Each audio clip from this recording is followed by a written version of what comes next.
6월 7일 월요일입니다. 오늘 첫 번째 소식은요. 언제쯤 어디로 해외여행이 가능해질지 궁금해 하시는 분들이 많으실 것 같아요. 그동안 여행 갈 엄두를 못 냈던 이유 중 하나가 바로 코로나19 걱정에 자가격리까지 겹쳐 있었기 때문인데요.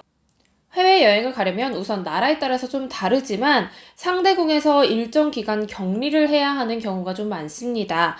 여행을 마치고 돌아오면 또 우리나라에서 14일 동안 격리를 해야 하는데요. 거기에다가 모두 3번 코로나19 음성 판정도 받아야 합니다. 이런 걸 모두 감수하고 나서야 해외여행을 갈 수 있는 건데요. 그래서 여기에서 트래블 버블이라는 말이 나오고 있습니다. 한마디로 국가 간 여행 협약입니다. 방역 우수국끼리 안전막을 만들고요. 그 안에서 왕래를 자유롭게 한다는 취지인데요. 서로 테두리 안에 있으니까요. 입국 격리 등을 하지 않아도 됩니다. 대상자는 국가끼리 정할 수 있습니다. 예를 들어서 백신을 맞은 사람 또는 음성이 나온 사람, 혹은 또 둘 다 갖춘 사람 등으로 나눌 수 있고요. 트래블 버블에 대해서 더 자세하게 이야기를 해보면요. 코로나19 사태에서 방역 우수 지역 간의 안전막을 형성을 하고요. 두 국가 이상이 서로 여행을 허용하는 협약을 말합니다. 이 협약이 체결되면 해외에서 온 입국자들에게 시행하는 2주간의 자가격리가 면제되는 등 입국 제한 조치가 완화되고요. 버블이라는 말은요, 거품 안에서는 자유롭게 왕래를 한다는 뜻이고요. 그리고 외부와는 좀 차단을 한다는 뜻이기도 합니다. 다음은 홀로족입니다. 코로나19 이후 변화한 판매 데이터를 기반으로 이베이 코리아에서 분석해서 만든 새로운 소비문화 관련한 신조어인데요. 건강용품, 그리고 대량용품, 집콕용품, 온라인 쇼핑의 약자입니다. 코로나19 여파로 일상생활에 비대면 문화가 자리매김하면서 소비 문화에도 참 많은 변화가 생겼는데요. 이베이 코리아는 이러한 소비 패턴 변화에 대해서 홀로라는 용어를 만들어서 설명을 했습니다.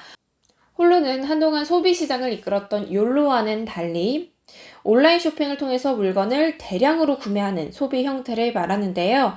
이 같은 변화는 코로나19 확산으로 인해서 건강에 대한 관심이 커지고 사회적 거리두기로 인한 집에서 보내는 시간이 많아졌기 때문이라고 분석했습니다. 다음은요, 왈렌다 효과입니다. 실패에 대한 두려움과 심리적 압박감 때문에 부정적인 결과를 미리 걱정해서 일에 몰두하지 못하고 제대로 된 결과를 도출하지 못해서 이를 그르치게 된다는 심리 상태를 뜻하는데요.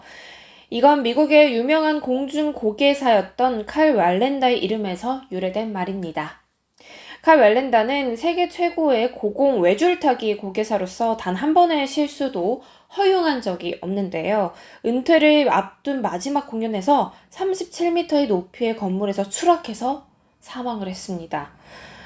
당시 아내의 말에 의하면 칼 왈렌다는 평소와 달리 3개월 전부터 마지막 공연이라는 심리적인 압박감 때문에 줄타기 자체에 집중을 하지 못하고 노심초사하는 모습을 보였다고 하는데요. 이러한 아내의 회고에 영감을 얻은 심리학자들은 실패에 대해 끊임없이 걱정을 하다가 결국 실패를 낳게 되는 상태를 왈렌다 효과라고 이름 짓게 되었습니다. 네, 오늘은 여기까지 알아보고요. 저는 다음에 또 알찬 소식으로 찾아올게요. 안녕!